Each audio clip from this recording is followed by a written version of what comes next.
Ladies and gentlemen, a compelling moment inside Gamble Pavilion as UConn coach Jim Calhoun returns after missing 5 games recovering from prostate surgery.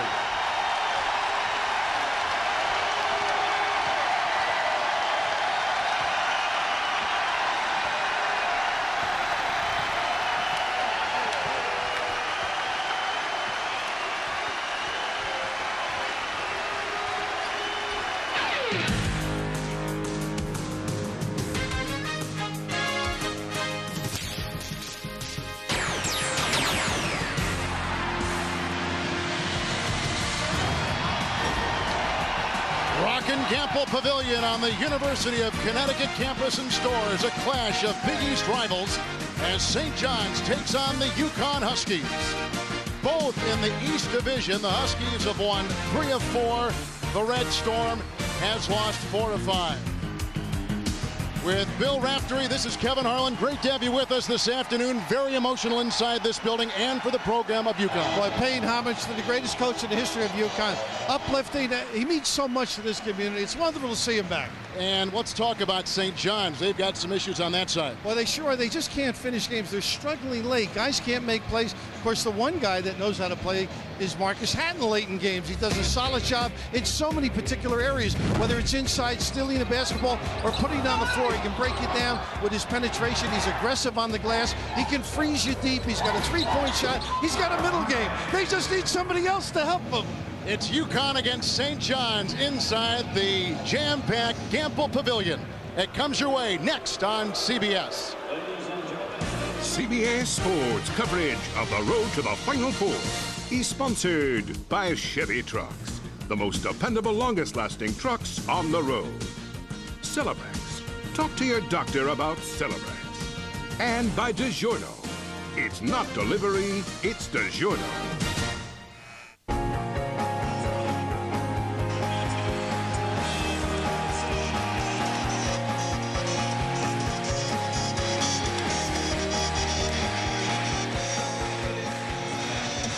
Jim Calhoun had surgery on February 6th, so just under 3 weeks ago, and now he is back and energized this crowd and hopes to have the nice energy carry over to his team. There's Mike Jarvis now in his 5th year as the coach of the Red Storm. And let's set the lineups in the front court. Anthony Glover, Abe Hayda for St. John's. A couple seniors, and then in the backcourt, Willie Shaw, Elijah Ingram, a good-looking freshman, and Marcus Hatton, one of the most devastatingly good players in the country. Jim Calhoun, first game back. He missed 5. The team was 3-2 in his absence. And the front court for the Huskies, Hilton Armstrong, Emeka Okafor, and Denham Brown, with Tony Robertson and Ben Gordon in the backcourt. So they got a lot of youth on this team, about, Bill, as inexperienced a team as you'll find in the recent history of the UConn program, with Jim Burr, Reggie Greenwood, and Brian Kersey, our officials today. This is a young team, but a very successful team when Okafor can dominate, particularly on the defensive end. I think it's very important that St. John's keep him away from the rim. You must balance the floor against UConn as well. They really like to get a high-octane look going.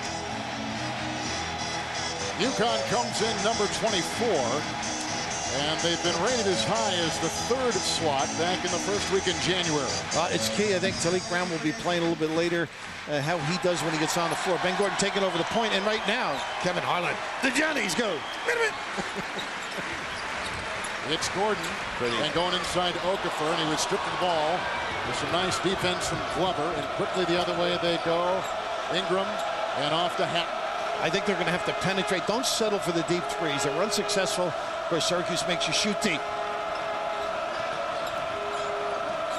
Marcus Hatton, who is averaging over 22 points a game in the Big East.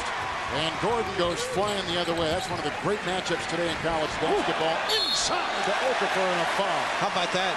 You got to hug Gordon because he freezes you and shoots the 3 or blows by. Now, twice he's gotten the ball to Okafor underneath. Really terrific position here. The ball in the correct hand, away from the defense. And kid who doesn't really play a lot of minutes. Offensive rebound, maybe a little shake up inside. A guy that doesn't normally start the game. What's great about that pass, not only was it fast and like a laser beam, but it's like it's delivered in the right position. It's one of those message passes that tells you which way to drop step.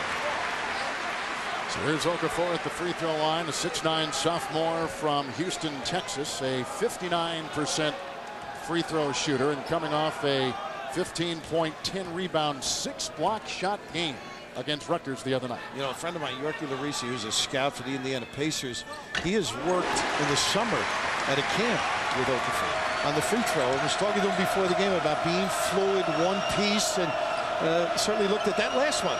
You get a big man that can shoot from the line, you've got something. Absolutely. Here's a little stack up at the top.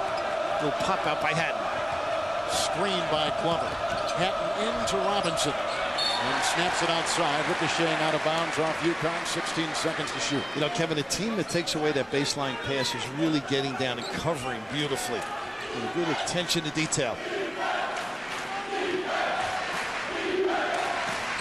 This is Ingram, who's out of Jersey City, New Jersey.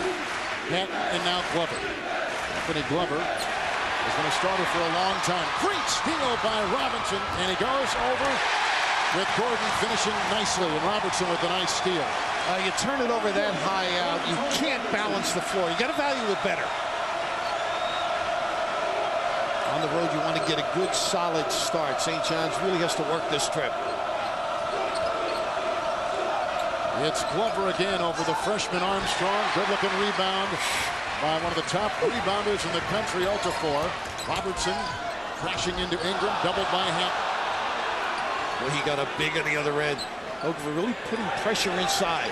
Robertson's got a nice stroke. Listen there, offensive rebound for Okafor. Out to Gordon, over Robertson for three. Nice kick, good ball, reversal, but all because of Okafor. He ducked in, didn't get the ball, but held his man off for the offensive rebound and the kick out. Pretty good start for the Huskies. Unbelievable. Wow, this building, one of the better ones, particularly in the Big East. They really respond.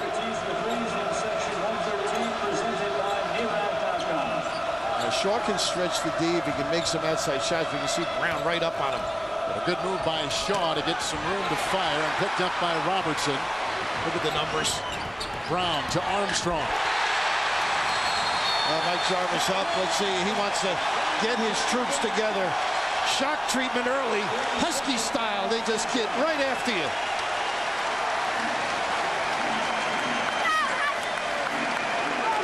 Defense has been hurt from early. Well, Ken, this is just one of those turnovers you shouldn't have. You got to protect the basketball. You can see Glover unable to come up. But look at all the white shirts.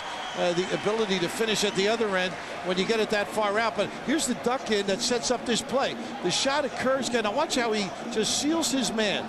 Beautiful job. And now unselfishly gets it outside around the horn in the extra look. Get the puppy set and knock it down. She does. Let's take a look at our Applebee's hometown favorites. Jim Calhoun and the #1 seeded Huskies took on a tough Boston University team coached by Mike Jarvis. UConn led by one at halftime, but Chris Smith and Nadav Hennefield each scored 19 points en route to securing Coach Calhoun's first NCAA tournament win with the Huskies. And of course, 1999, a national championship, numerous appearances in the tournament, and maybe on that same road now as you take a look at what St. John's has not done early in the game. Really struggling. Of course, Mike Jarvis and he, longtime competitors up in the Boston area. But Jimmy has done nothing but win here. And St. John's, they need something going to the rim. Here comes Hatton. He's from Baltimore, Maryland. Shaw. Post up. Hatton again. Robertson on him. And over Okafor, who may have altered the shot, but the tap in is up and good. Cuff doing a nice job. They don't get back, Kevin. Wow, Nice what a play mistake, by huh? Brown. This is an interesting freshman out of Toronto. Solid performer. 111 points in a game he had. Now, that's inconceivable. 111 and 41 in one quarter. Well, obviously he didn't play well the other three. those days of Wilt, huh? Good inside shot here. Unfortunately, Cuff unable to knock it down.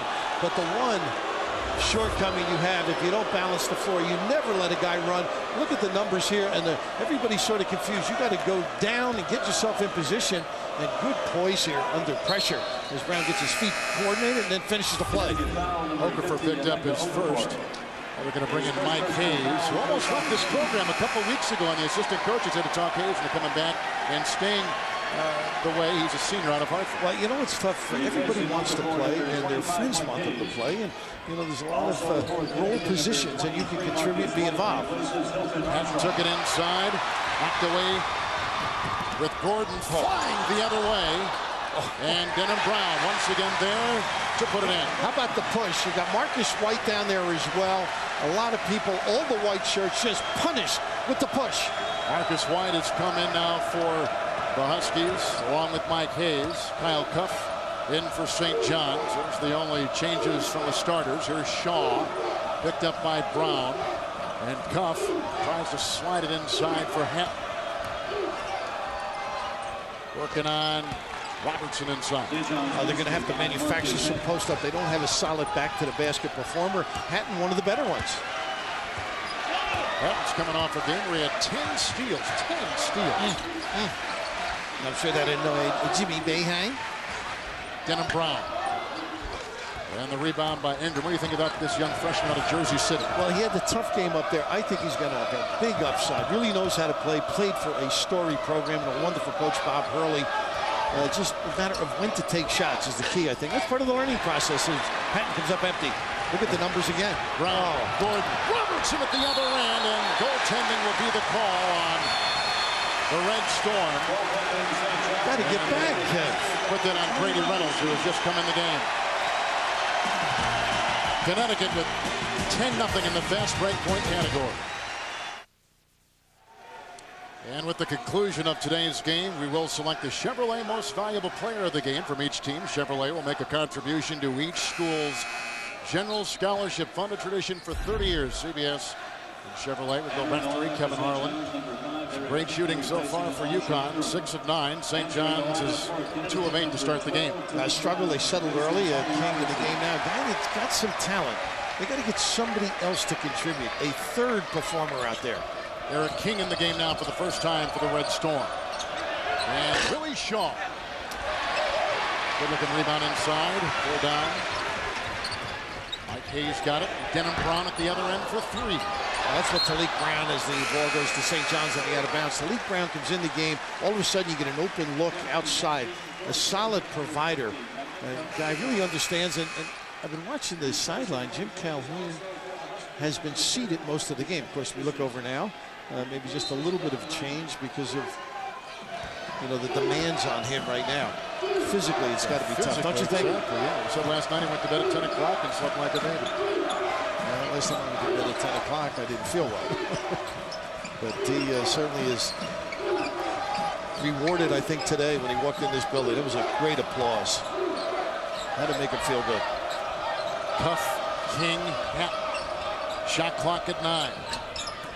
Good rebound by Cuff, who had fallen out of the good graces with the coach, Mike Jarvis, but now he is back and playing early in this one. Yeah, it always seems to be an up and down here and there. They straighten it out internally, and he's back playing. But Hatton, you've got to get some help generally when you've got a guy like Hatton. But if he doesn't get it outside, you can see Brown uses his strength and the fadeaway. He's got a little Earl Monroe in him in the sense that he fades and just gets it over the outstretched hand. A little steal by Hatton live. And a great feed at the other end for Shaw. These early leads are dangerous, by the way. All of a sudden, complacency may slip in. And the Johnnies do compete. Malik Brown. Ron Reynolds feeding to Marcus White, who is a freshman from Chicago. Okafor with another rebound. He's got 3 and a couple on the offensive glass. Nice fake. Down the lane. Woo! How about that pump fake? Everybody bid.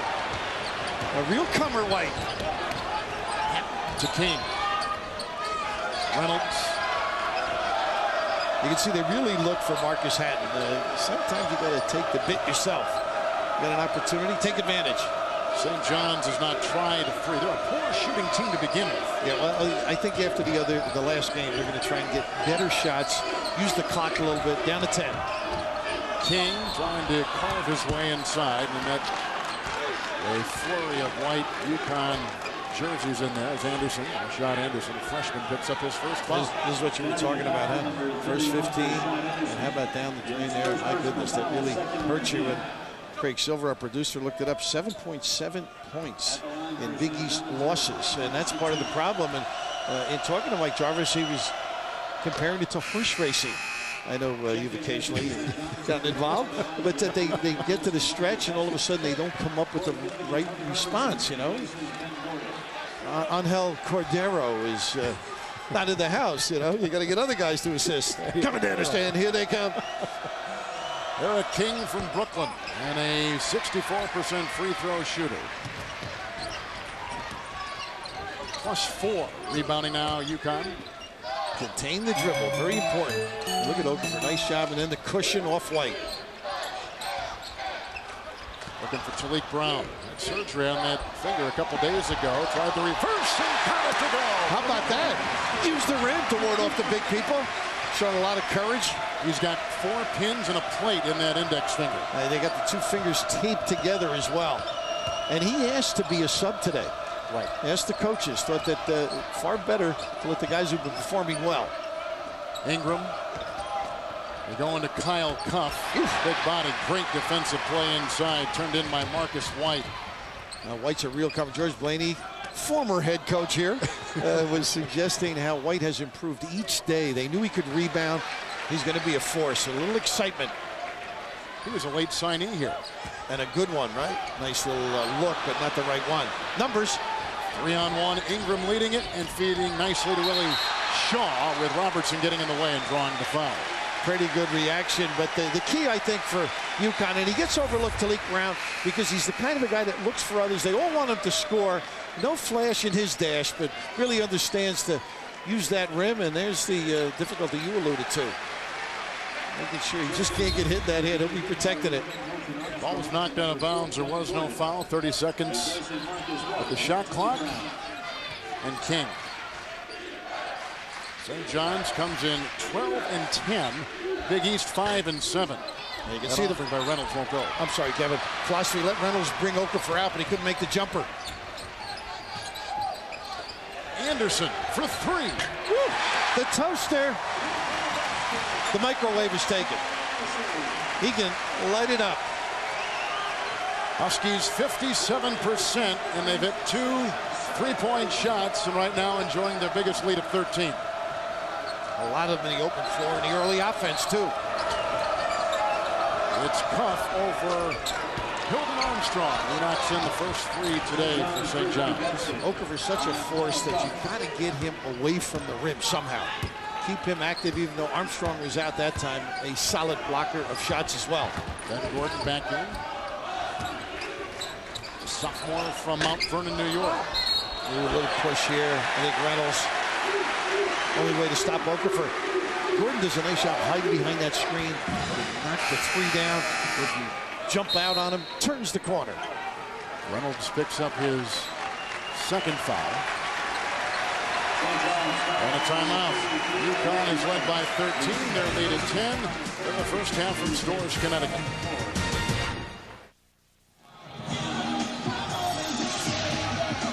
Well, the tournament is right around the corner. And where will your team be seated? Check out Projecting the Field at cbs.sportsline.com or on America Online. Enter keyword CBS Sportsline. Will Raftery, Kevin Harlan, Gamble Pavilion here in Storrs, Connecticut. Kevin, they're very good at scoring on inbounds, and St. John's well prepared to negate that thrust. And they got a violation. That's really solid. Out of the timeout, being ready. Of course, Mike Jarvis, we got a chance to chat with him a little bit earlier, and this is an unusual seat. He usually is standing. I think he's just going to make sure as we check the defense out, they really arrest the ball, take everything away but the deep pass and the ensuing 5-second call. Huskies are coming off a 17-point win over Rutgers a couple nights ago, and Red Storm lost up at Syracuse, 15th ranked Orangemen by 6. And that's what brings them into this afternoon. A move inside by Glover, tap in try by King, and finally maybe Glover got a hand. He may have a nice job. They've done a lot of nice things to drag the big people away and then attack the rim, St. John's. 13-point game is down to 8. Early leads, satisfaction. Anderson. Shot Anderson is a freshman from Lakeland, Florida. He was the Mr. Basketball, high school basketball down in the state of Florida. Now, he used to work and do occasion with John Sunvolt. Never saw a shot he didn't like either, right? He put up a lot. He's had one of those similar people. King again inside against Anderson. And Armstrong is there with the rebound. Another one of those breakouts. Hatton saves it. And does a nice job, too, but right back to Gordon. Gets by Ingram, who draws the foul. As Gordon was cocked and ready to foul. That was a quickie. Let Ingram ran by. Mike Jarvis up a little upset, too.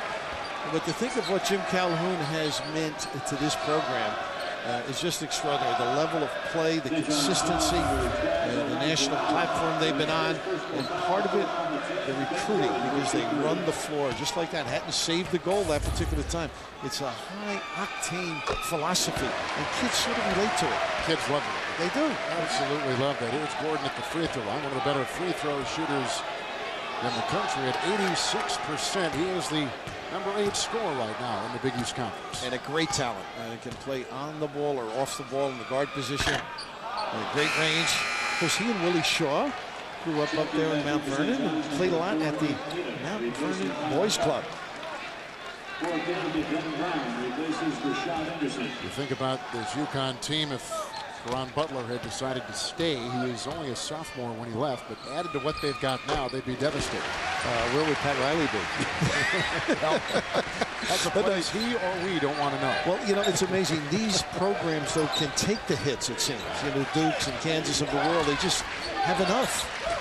Abe Cada. Nice shot by Cada, who is only 9 of 18 coming into the game this afternoon. He doesn't take a lot of shots, but hit a nice 15-footer there. And only gets 10 minutes when he does play. Right.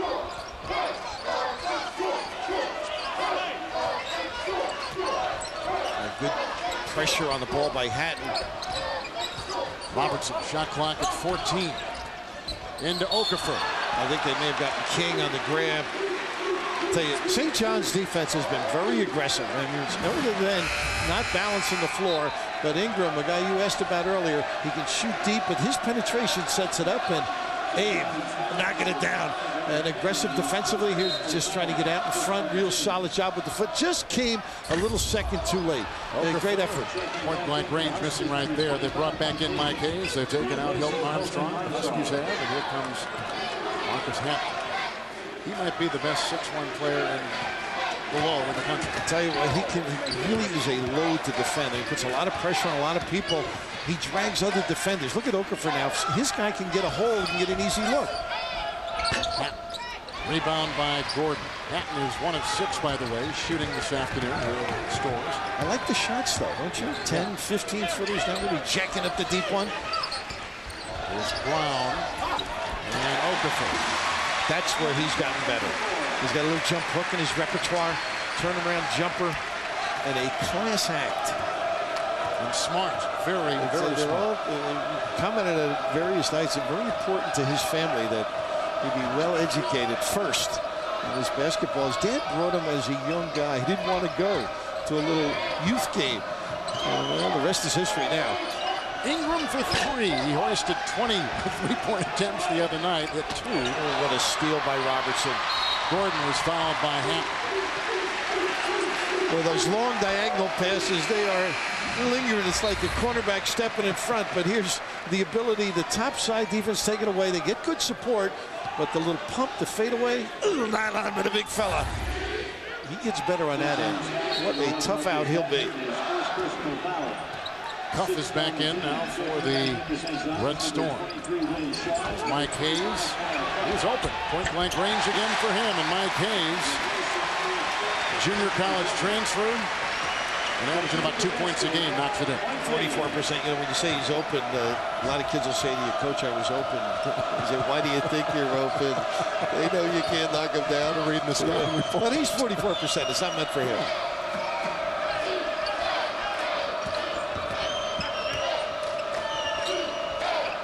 Ingram. St. John's has not beaten a ranked team in 3 seasons. Looking to do so today. Ingram for 3, and he knocks it in. A beautiful 3-point shot by Elijah Ingram, 5'10" freshman.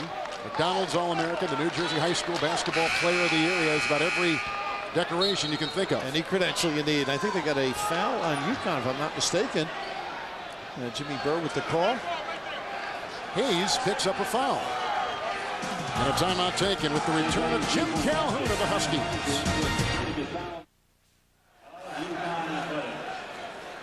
Here's our game summary. St. John's was down by 13 points. Now they come to within a 26-17 reach. Kevin Harlan.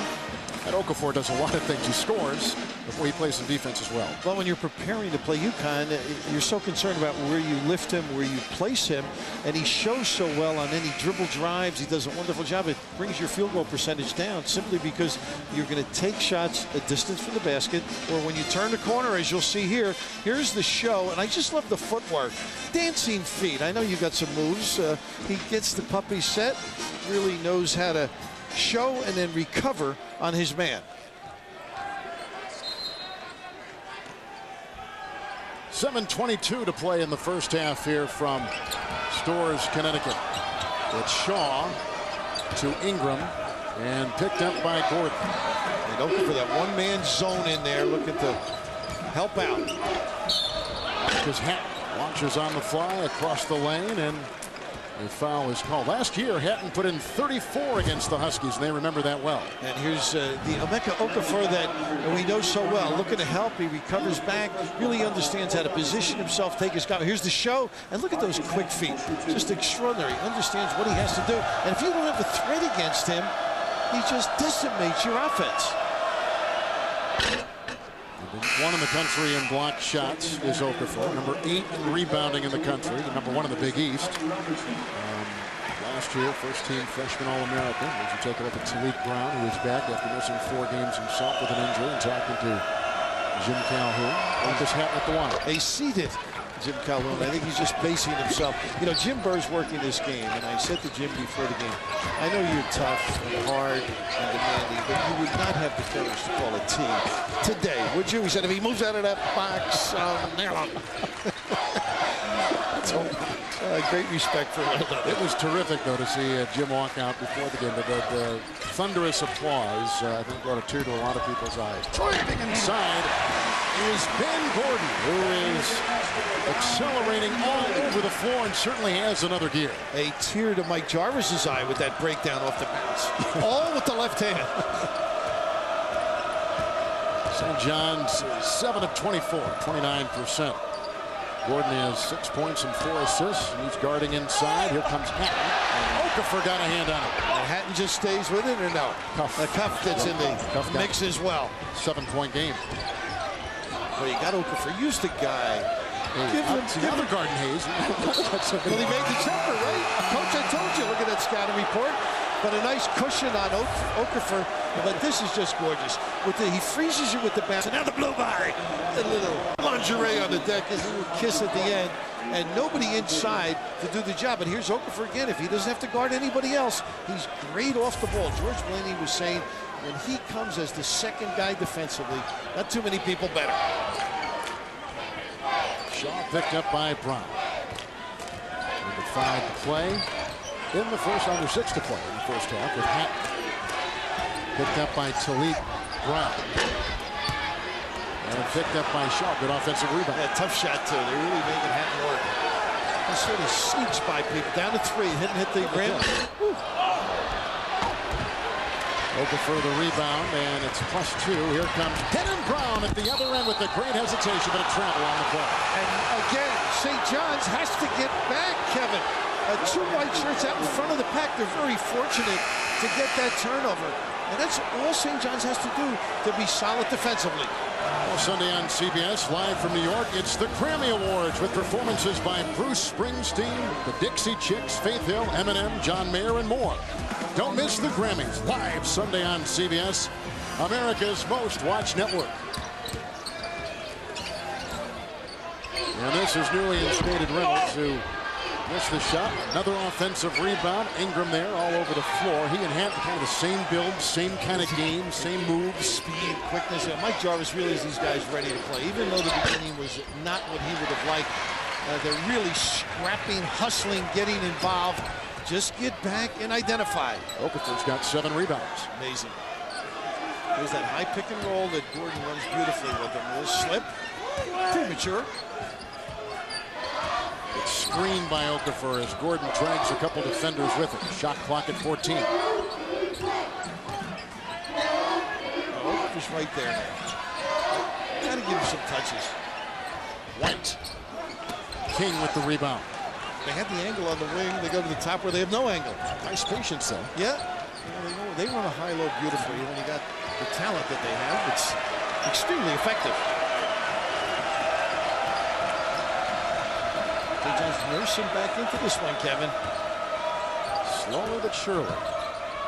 As King takes it inside, Okafor snares his 8th rebound. First game this year. UConn beat St. John's 74-68. Nice job. And here comes Shaw. Some nice defense at the other end. They got numbers with Shaw angling in. Henry chipped it up high. A sweet knockaway. Marcus White is the one who got up there and swats it.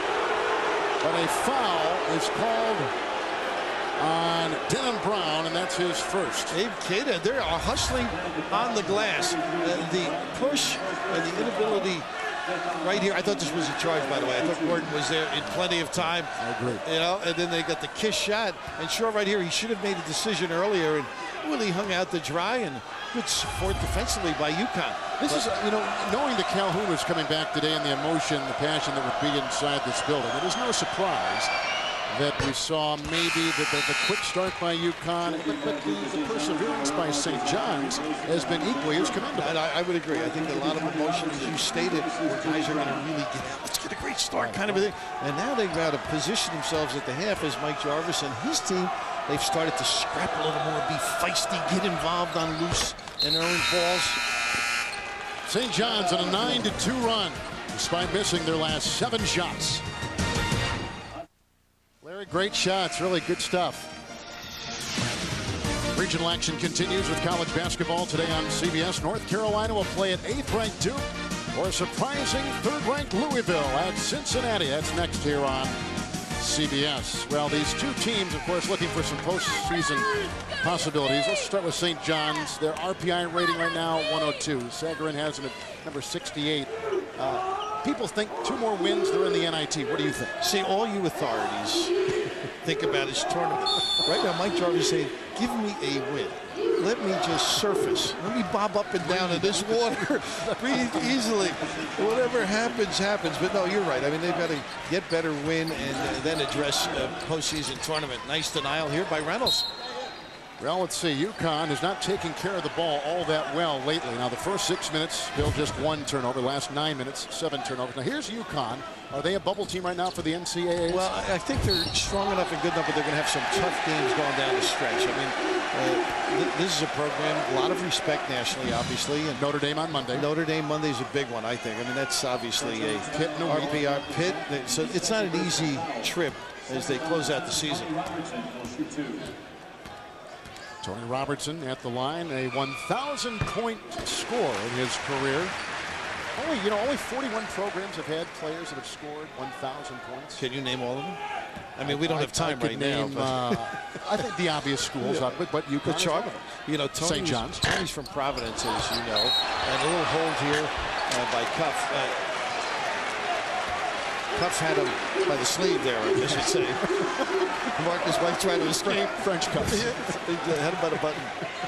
But Tony, finishing Tony's thought, they had a terrible fire in Rhode Island. And Tony being from there, he said that he has not heard, but he's hoping, obviously, that there isn't some of the people that he's friendly with that have been involved in that terrible tragedy here in New England. This is Marcus White, who is a 6'8" freshman from Chicago, a 2-time All-State player, and Illinois got away from Bill Self, who I'm sure had got this kid circled on his recruiting map. I'll tell you, the more you watch him, and the coaches feel the same way, he just grows on you. Very active body, quick elevation, a lot like yourself. Hatton and Shaw and King back into Hatton on that baseline, looking for Reynolds, who couldn't get it to go, and digs it out and scoops it over to Cuff. who keeps it alive for the Red Storm. Shaw for three. And that's what he does to the D. He really spent, but the scrappy play has enabled St. John's to get back in. They've missed out. Reynolds had one, King had one before. You got to convert them. Shaw is the number 3 three-point shooter in the history of the St. John's program. He's terrific. Hundreds of three-pointers made. And I'm impressed how active they are. I mean, here's a team, everybody giving them some difficulty back in New York, just being very feisty. How about on cue from earlier? There's your guy. Come back down, please, Marcus. I love you. Quick hops. That kid can sky. He sure can. They got the signs out for him. And you think of Okafor and Gordon as the household names here, but he's growing on them. We said it earlier, they're deep and they're young.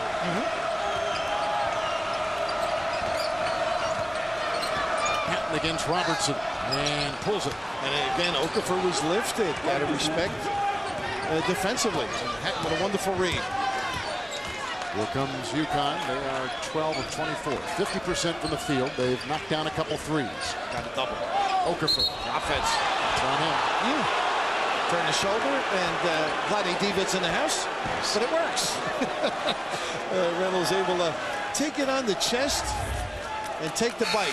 When you're dead on delivery, you might as well recoil in anger, young man. If I would have told you before the game that late in the first half, St. John's would be shooting 28%, yet within 5 points of UConn, you'd say no way.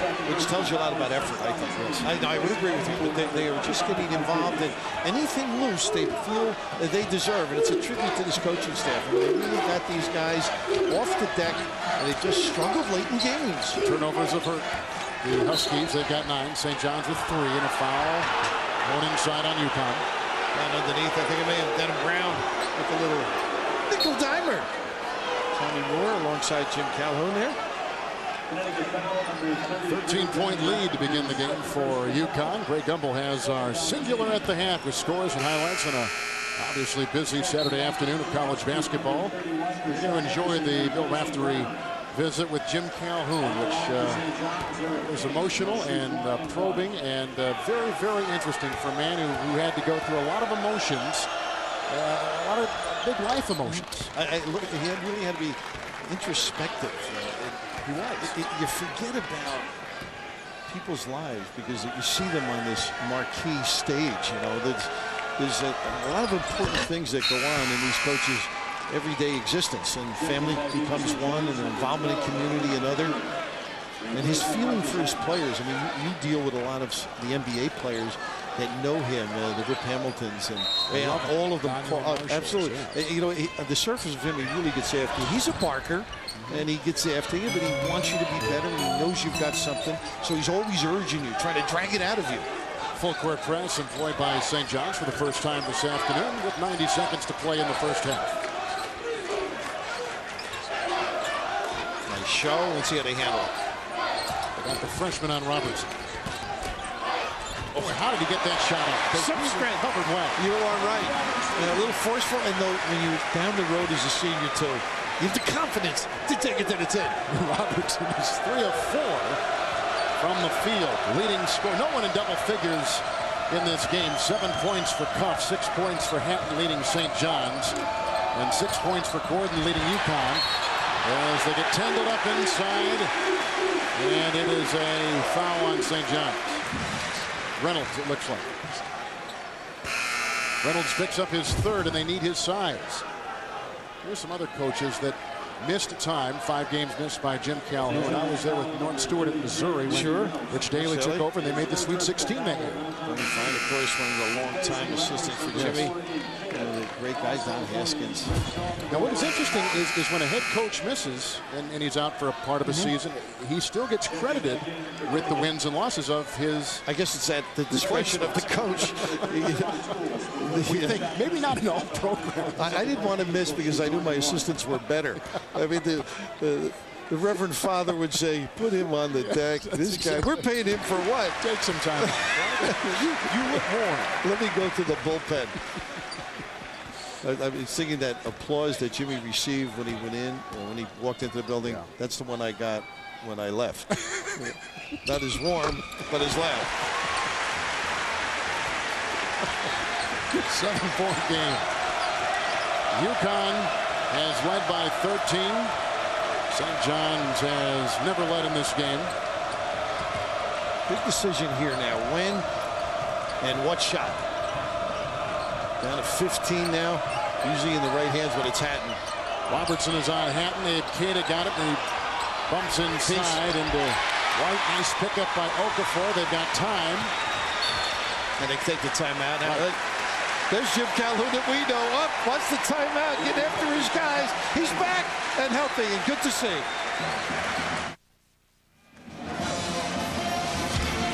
Monday in an all-new late show with David Letterman. Don't miss Steve Martin, plus a Grammy wrap-up. And later this week, catch Sharon Osbourne, Carmen Electra, and Bruce Willis.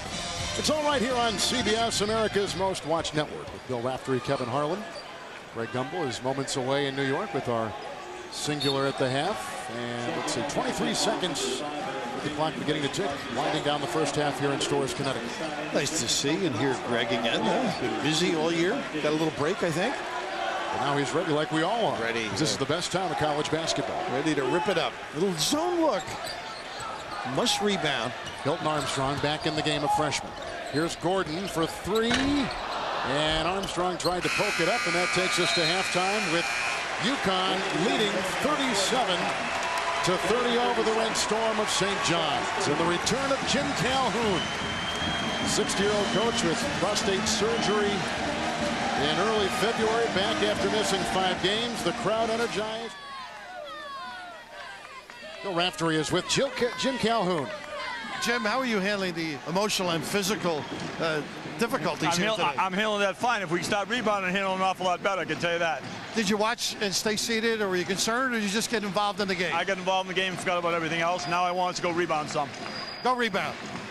All right, Kevin, back to you. Ralph, thank you. It was a 13-point UConn lead, and St. John's cut it to 3 at 33-30. UConn closed the half with a 4-0 run, and there are some of our numbers. Through the first 20 minutes of basketball, field goal percentage 27% for St. John's, the worst three-point shooting team in the Big East and the second worst shooting team overall in the Big East Conference. But those 9 turnovers by UConn were certainly something that helped St. John's. In fact, now, Bill, if you take the last game and half of this game between these two teams, St. John's has forced 30 Connecticut turnovers while committing just 11. And you want to know why they're in the game? Right there. The strong suit is their aggressive play defensively. Now they got to complement it on this end of the game and finish. That's the key for Mike Jarvis. It's Hatton looking inside for Abe Keita, who's out there with Shaw and Cuff and Eric King for St. John's. Before we went on the air, I said, did you do anything different? Did you sit and relax? He said, no, I was a team. I was watching the tape. He's amazing, Jim. Hatton trying to scoop it up. Okafor knocked the first one away, and Hatton gobbles it up and puts it right in. He's got that innate ability. The ball is attached to him. It comes back, holding his elbow at the other end. Because I had that problem for a different reason. Yes. White, Okafor, Gordon in there for the Huskies. Here's Marcus White and Tony Robertson. That's the 5 to begin the second half. Okafor with the miss, Hatton with the rebound. Hatton is not a bad rebounder, averaging 6 a game. He does a little bit of everything. A little turnover here. From the other way. Down Brown. How about that for the big guy? Great body control. Took a hit, jarred him a little, still able to finish. Couple sophomores on the floor, a couple freshmen on the floor to start the second half. At this time of year, they're a little older. Yes. Don't you think? They went through the little baseline bumps. Especially in this conference. King. Cuff tried to get the rebound, but Marcus White took it away. Here comes Gordon. Up by Shaw. Yeah, a little discard down to get Keita. Well, running the floor and giving up easy baskets early in the game. Got St. John's in a hole. Here you can see Deep Brown, just the poise and the slowdown at the rim. But here, White not guarded out there, and he's going to have to make that jump shot. You mentioned Hayes early, took that jump shot. Too tough for Okafor. Everybody backs off. Denham Brown. You know what they say about this kid? They say he is the best high school basketball player to ever come out of Canada. Now, of course, with Steve Nash, right? Jamal McGlure, Tom McCulloch. It's a pretty good one. Well, Todd was a better skater. Yes, he was a hockey. Right. And then he outgrew his skates. And he couldn't. He had to give up hockey. Well, they've done a great job with their Olympic program up there as well because of that reason. Hatton. Nice give. Finds Glover, who has to dig his way all over and still can't get it. Here comes Gordon with all that speed and slashes down the lane. A little kiss at the end.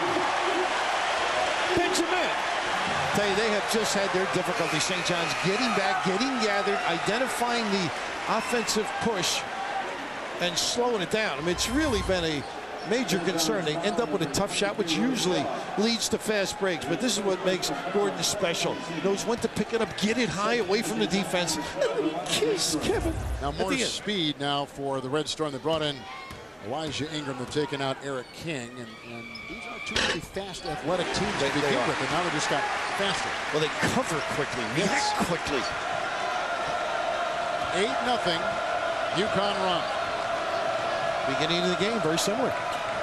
Get themselves in a hole, now they got to play it out. Sometimes there's not much left in the tank when you have to fight back all game long. But they really let Hatton, a couple of picks high there. His option, go either way. Hatton over Robertson for 3. And it's picked up by Gordon, and he's off to the races. Brown is trailing, and Glover looked like got a hand on it. I think he did. I think Gordon didn't. They got away with it. He did, and Gordon didn't respect the defensive recovering. And part of the read is Jimmy continues to prowl the sideline. UConn coming in. They've won 3 of 4. The Big East, they're 7 and 4. Have an eye on the NCAA tournament. St. John's, they've lost 2 straight. They've lost 4 of 5. In the conference, 5 and 7. By the way, Georgetown won by 2 today. That was a big win for them. Boy, Craig, that's really a lot of close games. Well, that's what conferences are all about now. At the end of the year, everybody knows exactly what you do. Everybody an emotional peak if you're at the top and they're playing against you. Notre Dame won as well. Ingram scooping it up. What a play. Oh, goal, offensive interference. He grabbed the rim. Why? And Mike Jarvis just shaking his head there in the bottom portion of your screen. That was some kind of acrobatic move. Unnecessary. You mean the goaltend or the layup? I think the layup you're referring to. A little high off the forehead. Talking about the layup. Yeah, I don't know how he was able to pull the Houdini inside. Dexterity. The lefties can do it. Gordon launching a 3. Hatton with the rebound. Here comes. He's got 5 rebounds. He's averaging 6 a game. St. John shooting 26%. Abe Cada with a nice feed. Again, the dribble drive. At the time, the backcourt does a great job finding others. It's around the rim. They have difficulty converting. Nice slip there as Ingram gets himself into the lane. First teams, I mentioned Georgetown because they were in last place coming into today. St. John's trying to avoid last place in the East because the last place team in each division does not make it to the Big East postseason tournament. Stays home, man. That's not a comfortable feeling, I assure you. It's tough going to spring training, reporting with the pitchers and the catchers. You want to go with the regular guys. We are at that stage of the year, aren't we, on our calendar? We're down there. Great time of year. But, you know, when you're tops of your league with the better teams, there isn't that much of a slide or a breakdown, middle to lower portion. Emotionally, if they come in ready to play and you don't, that's when you get nicked. You see it consistently. Cada will leave, and Cuff is back in for the Red Storm. Talik Brown has come in for the first time in the second half for UConn. Here comes Tony Robertson to Brown. And he lost it as he collides inside. That is a foul on Brown. Well, you know what was great there? Mike Jarvis changed the look, the pressure. Now, Connecticut has to make a decision. Should I roll away? Now, Talik Brown generally would fan dribble or make a more constructive decision than that last one. So Mike not relaxing over there. As you mentioned earlier, second half, you don't have time to dig yourself in holes and then back out. Only one player in the game with 3 fouls, and that's Reynolds for St. John's. Everyone else with 2, 1, or nothing so far. Hatton trying to wheel around Robertson, and a little hook and a foul on Hatton. Now there's their post-up guy, though. A little bit of each, a little chicken bone as Hatton now has 3 fouls. Clark Kellogg loves to do the old chicken bone, right? That's what that's more than chicken bone. Oh, that's the whole calf. That's everything. Malik Brown brings such a nice feel on the floor when he comes off the bench. Well, you know, people don't give him enough respect because he gets the rotation set, he gets other people involved, puts them in their right roles. Robertson knocked away. Hatton was reaching in, but I think they're going to give it to Cuff. Let's see, am I right? Yeah, they do. And they're going to say on the floor, it'll be non-shooting. They're going to say non-shooting, so there'll be a timeout, I believe. UConn back up to a 12-point, 45-33 lead here on CBS. CBS Sports coverage of the road to the Final Four is sponsored by Mitsubishi Outlet. Prepare for what's down the road. Are you in? McDonald's. And by Autotrader.com. Sell your car fast on the ultimate automotive classified site. The Bill Raftery, Kevin Harlan. We're in Storrs, Connecticut. And the blocks. This is the #1 shot blocking team in college basketball is the UConn Husky team, and the #1 shot blocker in Emeka Okafor. Well, it's not a bailout situation. They play solid defense. He's got 4 himself, but it really gets their fast break on. Here's how good they are in the inbounds play. They just score. Well-designed little bump, and Okafor slips to the box. They got him listed at 6'9". He is a bigger player than 6'9". Well, the arms, the Billy Cunningham arms. You know, they're like sleeve 40. So you got to give him, you know, Billy was as tall as Luke Jackson, who was 3 with his arm. Open floor again. We've seen this all game. Robertson. Steal the other way in a 12-1 run. And the biggest lead this afternoon for the Huskies. 49-33 over St. John's. Red Storm started this season 5-0. They have not been like they thought. There was great optimism for St. John's entering this season. Yeah, I just don't think the inside people. Here's a nice back screen. He gets shorted, and look at that. Get intercepted by Okafor. He's got 5 block shots. It's like he's playing tennis. The long arms and the long. Devin Powell, the 3. White with the rebound again. Missed on the jam, but was fouled inside, and Cuff may have been there. I think you're right. Once again, Cuff in the middle of it. But when you like to run, the negator in the back, and he stays poised. And Kevin, I don't know if you agree with this. I think it's not the macho thing in his mind. It's not the playground. He doesn't bite on fakes. Holds his ground. He hasn't been brought up trying to impress people with a get it out of Dodge deal. Wow. You just saw the numbers. One more block shot by Okafor, and he ties the great former Husky Danielle Marshall at 245 blocks in just less than 2 years playing college basketball. And by the way, you worked on occasion with John Thompson, and yes, he would say about Emeka's block that it was Bill Russell. Yes. It led to a fast break. But John, of course, with the Celtics, used to back up Russell back in the 60s. Well, no, you say that. No, he did. But, you know, saying backup, it's like, unfortunately, he would have been a great player for another team. Almost back up Russell never fouled. In that day. And he played, I mean, he was such a quick guy, played the whole game. Cuff picked up a foul at the other end. He is one of 3 Red Storm players with 3 fouls. UConn basically not in foul trouble at all. And really, I think you got to start going inside. Even if this goes, okay, take it. But I think as Cuff converts it, you got to think about getting to the free throw line. And go at Okafor and find somebody. Not a good dribble drive by Brown here. That 3 ended a 14-1 run and a drive inside Ingram, trying to just toss it up in a foul. It's called on UConn, and maybe Okafor is guilty of the infraction inside with a 51-36 lead. I don't think Jim Calhoun is settling down on that bench anymore with his team with a nice firm hold on this game. I don't know if you'd agree with this as well. You haven't agreed with me all day anyhow. But I would think this game is harder than Monday's game. Simply because of the emotion involved. You know, you're pent up, you're excited. And then the way they embraced him as he came into the building, there's such a warmness radiating. Did you feel it? Well, I said to you before the game, the great thing about conference basketball, when you get these conference games like this, is you see the same faces, you know the same players, and each conference is such a nice family feel, as opposed to non-conference games when a North Carolina might play a Kansas, or UConn plays Oklahoma. You just don't see those teams on your schedule year in and year out, and month in and month out. If one of yours gets hurt, it's all its family. Right. You're concerned. And that's how it was for St. John's, and they're feeling for Calhoun. In fact, what the players for St. John's all went to say hello. Which was really nice before the game. A nice twist. But right now they've got to do more than the twist on the D. Tim Doyle. They're going to do a little boogie. They're going to be playing Twister. Oh, nice entry. Lost it. Reynolds up by Reynolds. Good help out on the D. They got this freshman in there now, Tim Doyle out of Merrick, New York, who is a two-time Catholic League Player of the Year and a good-looking freshman for this team. He has the ball now, guarded by Gordon. A terrific passer with his left hand, which we'll get to a little bit later. Started out as a lefty. Tristan Smith also in for St. John's, and a foul on UConn. And they go at Gordon this time, and Ben picks up his first foul. Out of Mount Vernon, New York. A couple good players have come out of Mount Vernon. Gus and Ray and Scooter and Rodney. And Earl Tatum. That's another one. That's a good one. Earl Tatum at Marquette. I mentioned Doyle now. He was telling me in the garden at the UConn game that he was a lefty as a kid. His father wanted him to be a lefty, but he's really a righty. So he ends up shooting righty, but you watch and hopefully we'll get to see.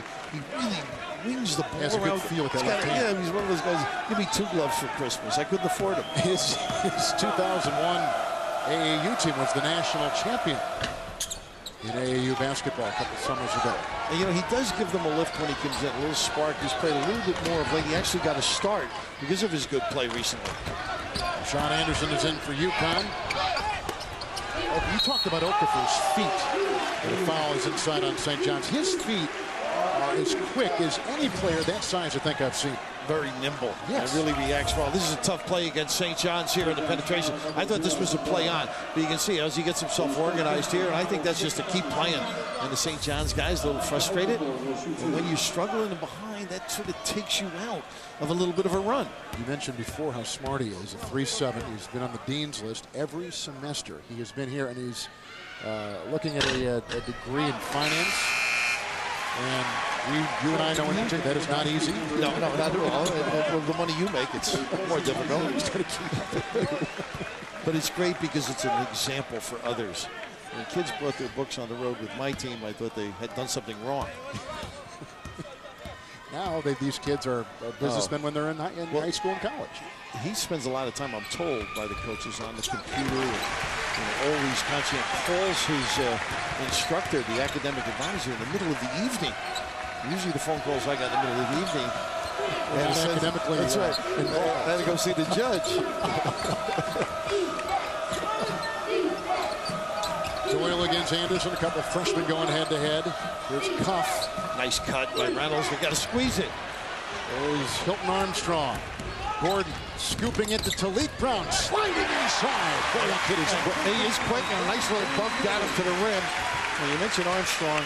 This team is a good passing team. Armstrong, one of those contributors from the center or forward spot.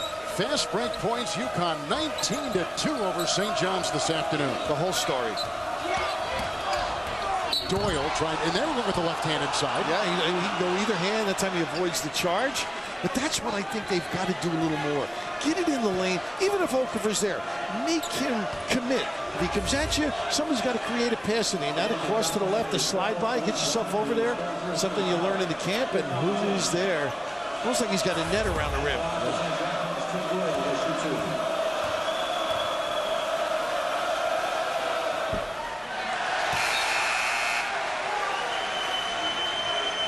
St. John's goes to Madison Square Garden to take on Boston College on Wednesday. We mentioned this back in the first half. A couple more wins would probably put them in the sights of the NIT.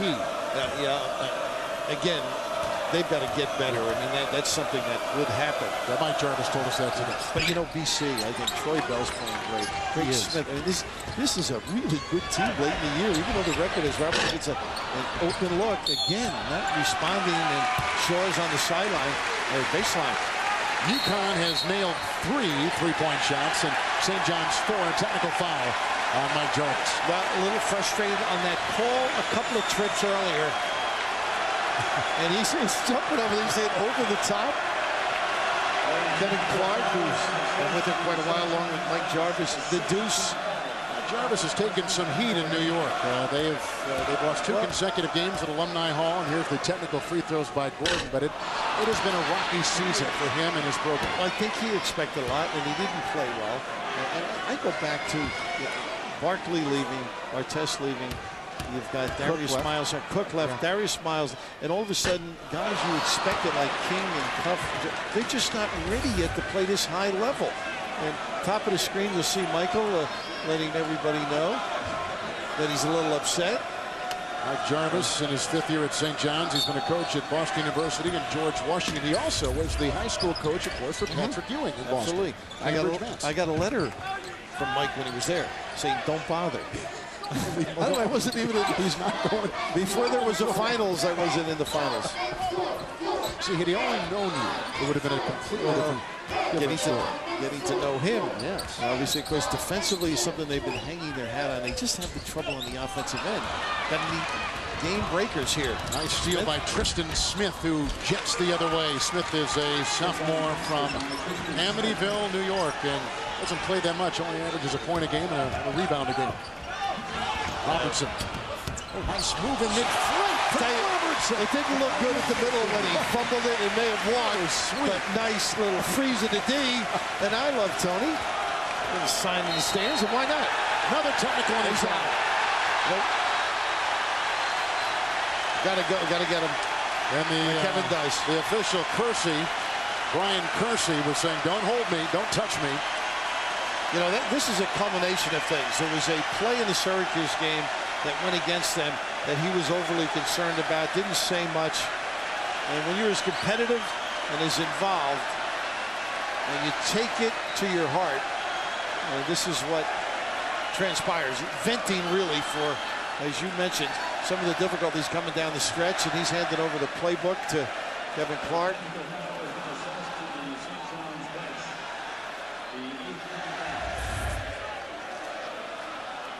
Yeah, he's not giving up over here, making sure the official knows. And I'm sure he wasn't checking on his flight plans. That's right. That is Brian Kersey, I guess. That's Brian Kersey. His dad is Jess Kersey, a longtime professional referee in the NBA. Now, this is interesting. Jim Burr over shooting things out. You know, Dag Hammarskjöld, he's not.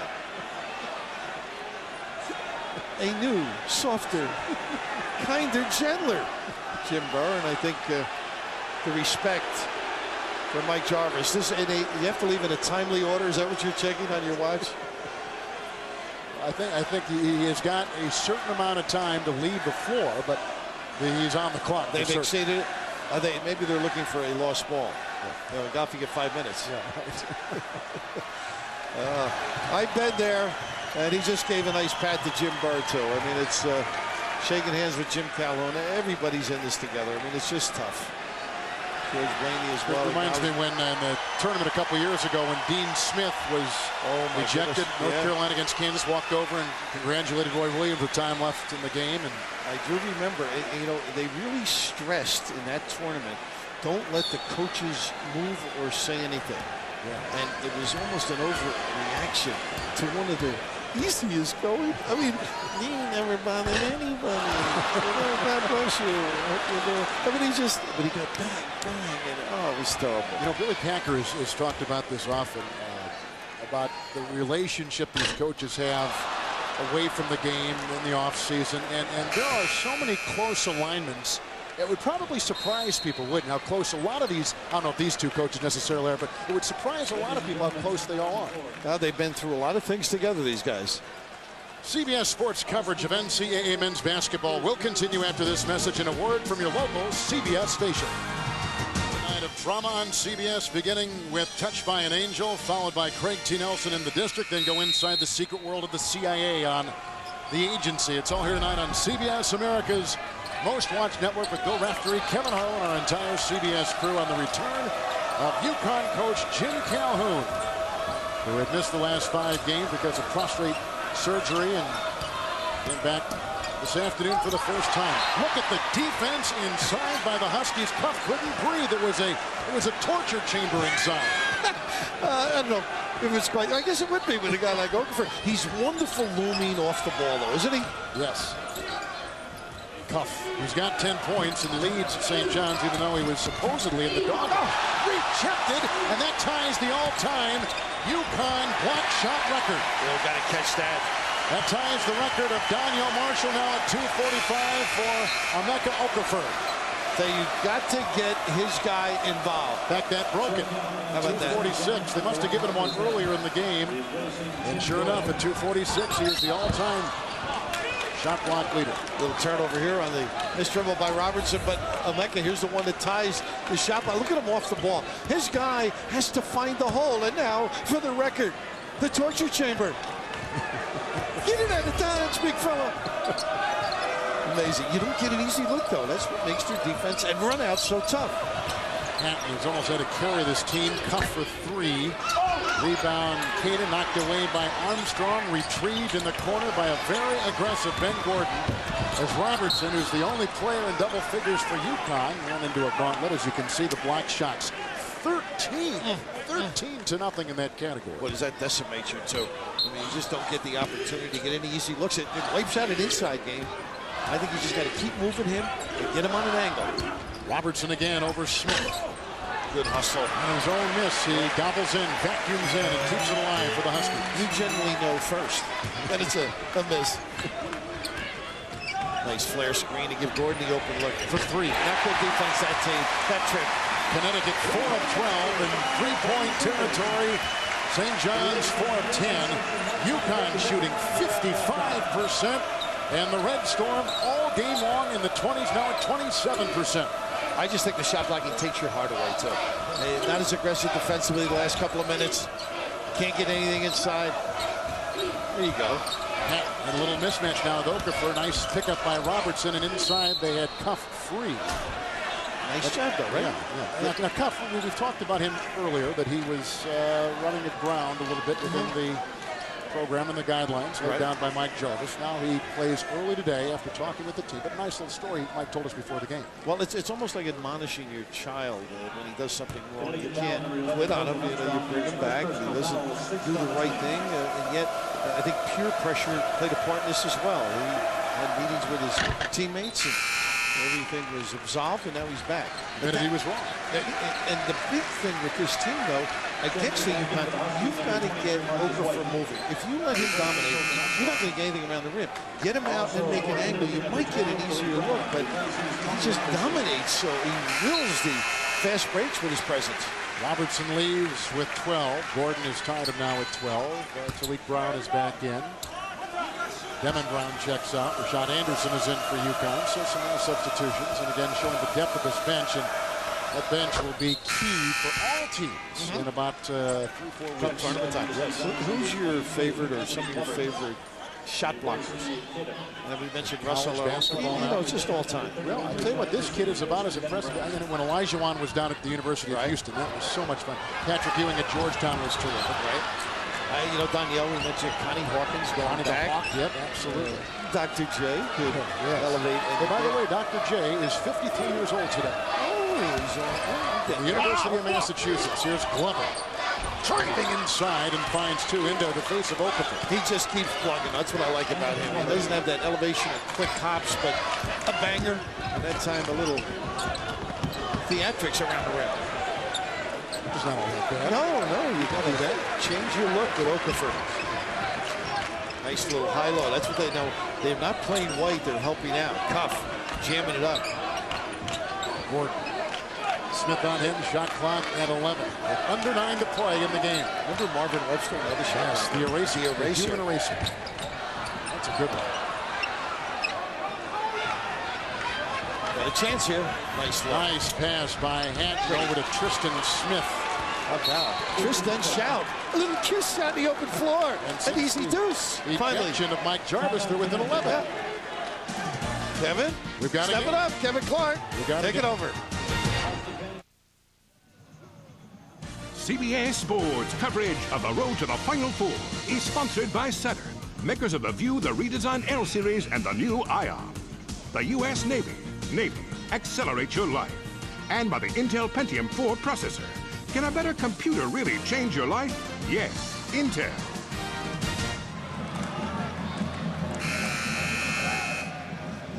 And with Mike Jarvis out, Kevin Clark is now the man running the bench. And with him, Connecticut has turned the ball over 3 consecutive times. And a 6-0 St. John's run. And we thought that Jarvis's ejection might give them some life, and sure enough it has. And, you know, he's just relaxed with them, doing the same things. Just a matter of valuing the ball, getting to the lane, and don't let Okafor dominate and cause some chaos on this end. Dennis Brown was trying to get the pass from Okafor. Now they got to go back on top and reset their offense. Contain the bounce here. Here's that little flex cut in the duck end. Down to 7. Is he too far out? I think you're right. That's something he will develop, though. But it has gotten better than last year. Oh, he's extraordinary. I mean, he just stepped his game up. Hatton feeds, and Cuff launching a 3. That would have been huge had he hit that. Glover, look at him fight and spin inside. And finally it goes. Cuff, I think. And Cuff now has 14 points. That is a Red Storm high. And a one-time lead of 18 by Connecticut is down to 9. And a timeout taken by UConn. How about the trap at half court? Perfect position. Gordon almost fell back into the back court.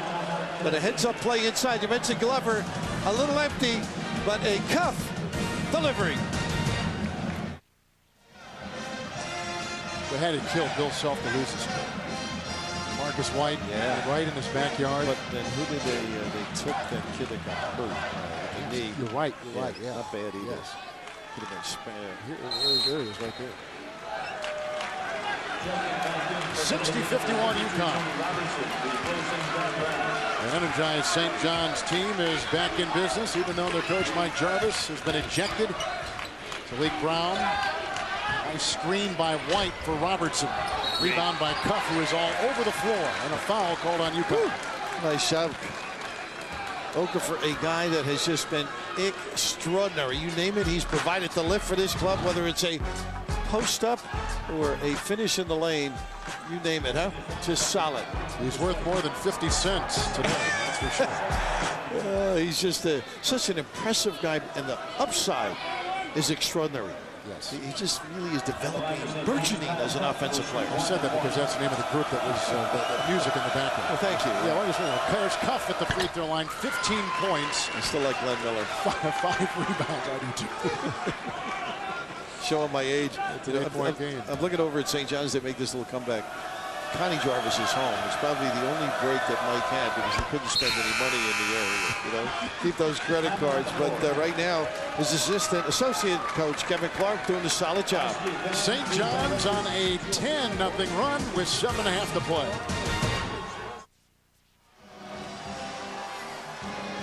Hard to believe a team shooting 30% is down by just 7 points, but indeed St. John's, which trailed by 18 points earlier in the game, is now within that reach. Don't ask me why. No, why? I just think they've hustled and scrapped and changed the defensive look. And for Mike Jarvis not here, first half they got themselves back in. I think Kevin Clark's doing the same thing. Just doing some things to excite them.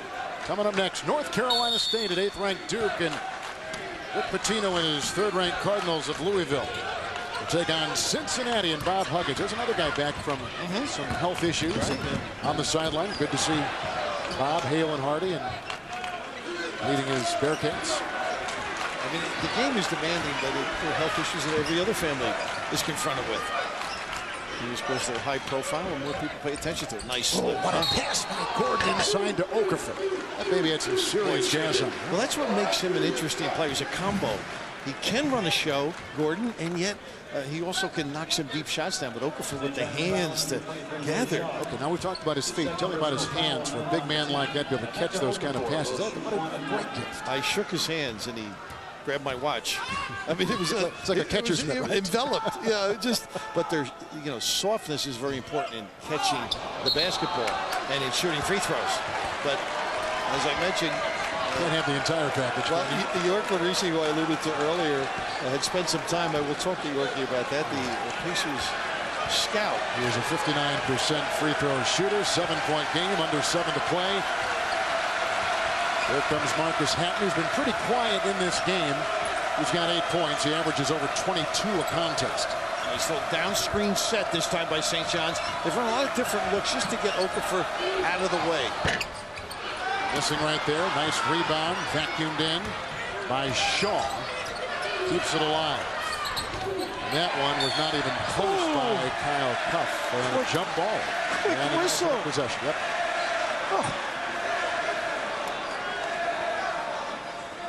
Settled for that jump shot too. I thought could have done some more things. Get a reset.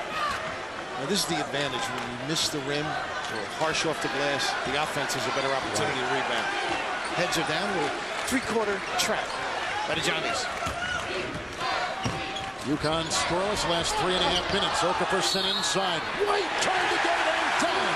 Tough play for St. John's, but sticking with it. Marcus White on the spot. You love that kid. I just think he's got a big upside. You mentioned his Chicago background. Here in the right spot is Okafor. He gets a lot of attention and just hanging in, able to contribute. Working on his offense is going to be key for him. How about this? A little kiss and a roll as well.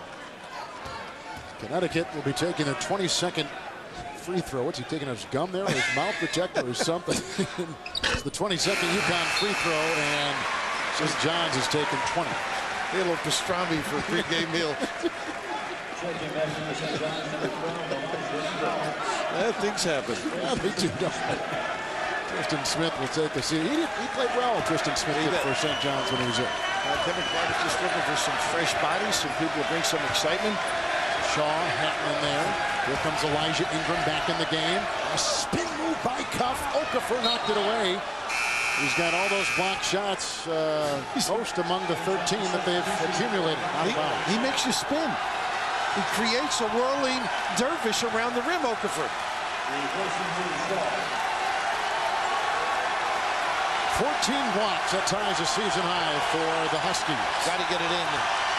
Is there trouble up at BC getting the basketball in underneath? Glover for three. There you go. How about him? He has worked hard. He's diligent in making that jump shot. Starting his 63rd consecutive game today for the Red Storm. Talik Brown and Gordon back there now together. That is a dynamite team. Puts a lot of pressure. King, the lineup with Gordon. I don't know if he can stay with him with the dribble. They run a stagger screen for him. Robertson. He's knocked in 12. Gordon has 12. They lead UConn in scoring. Only one double figures for St. John's. That's Cuff with 16. Gordon floats it up and down. And he's now got 14 points. Ben Gordon. Mismatch. King can't move the puppies quick enough to cover the likes of Gordon. And the crowd is back in the game now, too. This is a wonderful atmosphere, isn't it? It's what home's all about.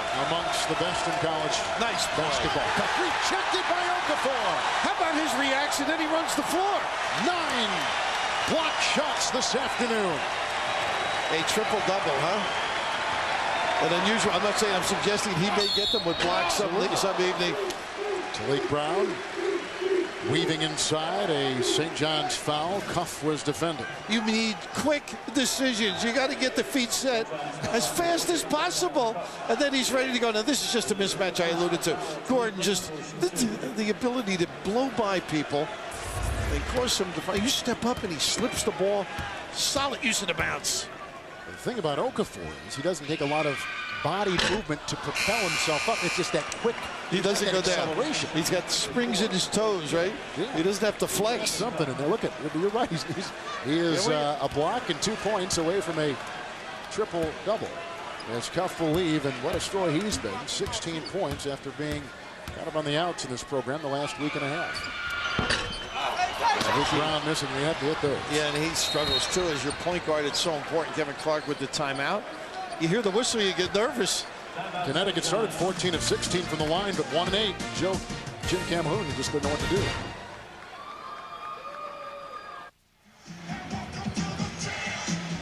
Jim Calhoun on the floor with the final words to his team. Let's check the CBS Sportsline stat of the game. The block shots, a jaw-dropping number. Get complete game stats at CBSSportsline.com. On America Online and our keyword CBS Sportsline. That is not only a season high, that is a new UConn school record. 15. And they come easily. Yes. It's not with a lot of effort. In the flow of the game. Just always sniffing. He knows where the ball is. And again, if you're a center, you can't move him around, you're going to have a nightmare or an afternoon mare. Eric King. Glover picked up by White. Here's Hatton picked up by Robertson. And he gets it to roll. And Hatton now has 10 points from the floor. He has gone 4 of 15, a very un-Hatton-like performance. Well, the difficulty for him is he has to score, and therefore needs a lot of shots. He is a scorer. He needs somebody else to reinforce. Wide open, Denham Brown. Freshman from Toronto. Nice cut. Gets it back on a good feed from fellow freshman Marcus White, and a foul on St. John's. I love both plays, the pass as well as the dive to the tin. Yes. Well, here's our guy that we've been throwing plaudits at. Little turnaround Jay. Post up. The ability to rebound, kick it out, get your fast break going here. You mentioned the feet, the subtle moves. And here, negating and starting to break the other way. And the softness of the block. I just saw a foot stomp by Mr. Calhoun, by the way. That's Doc. That's a Doc. He said he told his white coat he would not do that on the missed free throw. The frustration of not making enough free throws. Free throw percentage this afternoon. UConn 61%, 85% for St. John's from the stripe. Under 4 minutes to play. And here comes St. John's. Marcus had 30% shooting from the floor. Elijah Ingram picked up by Ben Gordon. Glover. And now the fake to Hatton and the move on the freshman. Robertson with great defense, and they really forced a tough shot. That's just wonderful. White popped out, caused the problem. I think Ingram's got to be the guy to turn the corner and just create for somebody. Too much pressure on those bumps for Hatton. UConn has shot over 50% the entire game. St. John's has not gone over 30% the entire game. And still hanging. I mean, it just tells you how much, and they get the block here. Trying to induce the call as Gordon so good at putting the ball on the floor and having that body under control. That picks up his fourth. So in this game, UConn builds an 18-point lead. Mike Jarvis gets ejected. They come back. And it is so hard. I think people sometimes underestimate how hard it is for a team to hold on to a big early lead like UConn had. And, of course, they were challenged, but trying to hold on here late in the game. Well, success spoils people. Notice the change in you. Your demeanor's not quite what it was. I've reached the pinnacle of my career this afternoon. Thank you very much. I know you're misleading the public, but this is a case where, you get a little fat and you just don't do the things that got you that lead. And also, the opponent is to be respected as well. They're going to make an effort to come at you. So the combination frequently makes for a closer game. Especially a conference opponent, because you see this team once, maybe twice a year in some conferences. Or three. Right, it's a little different in this conference. And Jim Calhoun was talking about that. He was really a big fan of this one division, the other division. What do you think? He wants to play both. I mean, it's interesting. The intersectional games are less when you have 14 teams, for example. And also at the bottom, at the end of the year, is speaking of bottom, Willie Shaw. And they are right back in this thing. 6-point game. They've come to within 3. Like we said, they've trailed by as many as 18. Oh boy, they got the right guy handling the ball there for the trap. Anyhow, Robertson. Okafor. And Jim Calhoun moving around, frisky at this point. And George Blaney just chatting with him as they look like they're going to do a little subbing here. He's got the double-double, does Okafor, and a long-distance shot will not go in. But Glover cleans it up. Really Shaw missing from outside. Glover tossing it in. Now Glover has got 9. Now they're a turnover away from making this really interesting here. Good point. Just play. You don't have nice hands. Shaw. Good hustle. Look at the hustle. Brown, they get by mid-court. Here's Gordon. He walked. He did, absolutely. And now they get a foul. Boy, that's frustrating. That is frustrating. At least for the St. John's followers. These games have traditionally been close. Last 8 games have been decided by a margin of about 6 points a game. Well, this tells you, I like what I see with St. John's today. That kind of effort. When you've been struggling, people, as you mentioned, have been chatting about what you've accomplished or not accomplished in some cases, and yet you're out there doing everything, trying to help the cause. Unfortunately, did not get the call they would have liked. We haven't talked a lot about George Blaney, but he was the one, a longtime friend of Jim Calhoun. They've been friends for over 35 years, but when Jim announced to the team, to his coaching staff, that he would have to leave and go through this surgery, it was George Blaney that came through, 3-2 record, held the ship together. Sometimes, the circumstances, as dire as they were, and you know, as they try to rebound and recollect themselves, change of voice sometimes for a team is not that bad. Well, a gentle one, too. Yes. Because Jim is so high-powered. But one thing about George Blaney, I mean, admired and respected in the coaching profession. As Okafor still struggling just a little bit. But George Blaney, you knew wouldn't change anything. He was a gentle voice, just reinforcing what Jim Calhoun had taught the team all along.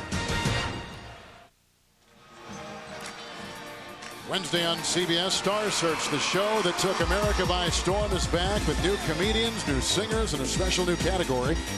Join Arsenio Hall for the all-new Star Search, live Wednesday, 8/7 Central on CBS, America's most watched network, and of course, Stars next with 8th-ranked Duke and 3rd-ranked Louisville.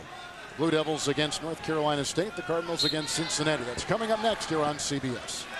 And Mike Krzyzewski, a terrific game with Maryland the other night. Boy, that was was that exciting to watch? Yes, sure was. There was a little excitement down the stretch here if St. John's can ring the bell and create some havoc. Yeah, it sure is. Don't settle deep. Get to the free throw line somehow. Hatton to Glover. Backpedaling, looking at a three. Hatton will launch a three and hit it. How unselfish was Glover, and the poise under fire. Hatton is one of the great three-point shooters in St. John's history. This is the closest it's been since halftime. A 4-point game. At halftime, it was 7. And you don't want to foul. You get straight up now. You're scrambling. Play your own guy. Hatton has 13. Cuff on the bench with 16. French shot. 17 for Ben Gordon. That was a terrific toss.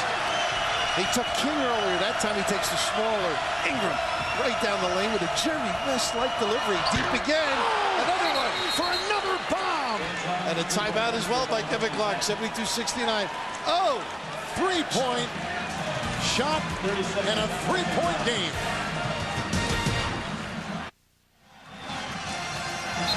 Well, Kevin, the ability to make a play. And Glover right here, you see him with the ball. The pump fake really understands to give it back. And Hatton, a guy, when he is open, that's why he should take better shots. And here's another one. I mean, he knows, and Robertson right up on him, that he can deliver a little nylon from deep. And right now, you got to value the basketball for UConn and make sure if there is a foul, it's in the correct hands. And this is a great, not a good play in a trap situation. Got away with it. Behind the back. No. 3-point game. St. John's has never led. They trailed at one time by 18 points and have slowly carved their way back into the game with their coach, Mike Jarvis, ejected in the second half. I would not let Gordon touch it. Early short trying to, but to no avail. Robertson dancing inside. How about that? Spectacular shot by Tony Robertson. Marcus Hatton into Okafor, out on a 3 by Glover. And a rebound to the hands of Cuff, claimed, and this is the dagger from Okafor. Oh, boy. That's how the game began. That's how St. John's got in the hole with runouts, open floor opportunities, a plethora of them. And the big fella, usually the provider of the lift with the block shot, but you were great on that call. Dancing in traffic. Hatton is doubled, squeezing the trigger, picked up by Okafor, and Gordon has it, and that should do it. And UConn has survived a furious comeback by the St. John's Red Storm, and a foul called on St. John's, and it goes on Cuff for a 5th time. We talked about the footwork. How about the fleet footwork? And the big fella, send it in. Mecca, send it out. Between the block shots and the jam, extraordinary. Mail in and mail out. He's been wonderful to watch this afternoon. I think they got a 5th foul, and they're just taking some time. Got 30 seconds. The clock is moving. I agree with what you said before. St. John's has shown a wonderful resiliency today, and if they were looking for that certain something, that maybe that part of their heart that perhaps had been vacant for the last couple games, they may have found it here this afternoon. The ticker. I mean, they've had a ticker. It's just converting late, doing the right things at precisely the right time. Late in games, you need players to make plays. I mean, no matter what level you're on. We've seen Gordon do it right here. We've seen Robertson do it. We've seen Okafor do it. And you can't counter that sometimes if you're relying on one guy and others aren't stepping up. North Carolina State and Duke coming up, along with Louisville and Cincinnati on CBS. We'll take you immediately to those games following this game with 24th ranked UConn leading 76-69, and Gordon at the line, an 86% free throw shooter. Leading scorer for Connecticut coming into this afternoon, and the leading scorer today. 17 for Gordon, 14 for Robertson, but that floater inside the lane, that two, was a huge shot. And you notice the little follow through like Mark Jackson used to do for St. John's on the free throw right there. It's just magnificent in the lane. The two deliveries. Hatton for three, and Gordon has the ball, and UConn has won their fourth game in the last five in the return of coach Jim Calhoun from prostate surgery. Our Chevrolet MVPs this afternoon for St. John's, Kyle Cuff, 16 points, and Jim Calhoun from Connecticut. Great win for him. Big games coming up. North Carolina State Duke and Louisville against Cincinnati. For Bill Raftery, Kevin Harlan saying so long from the University of Connecticut.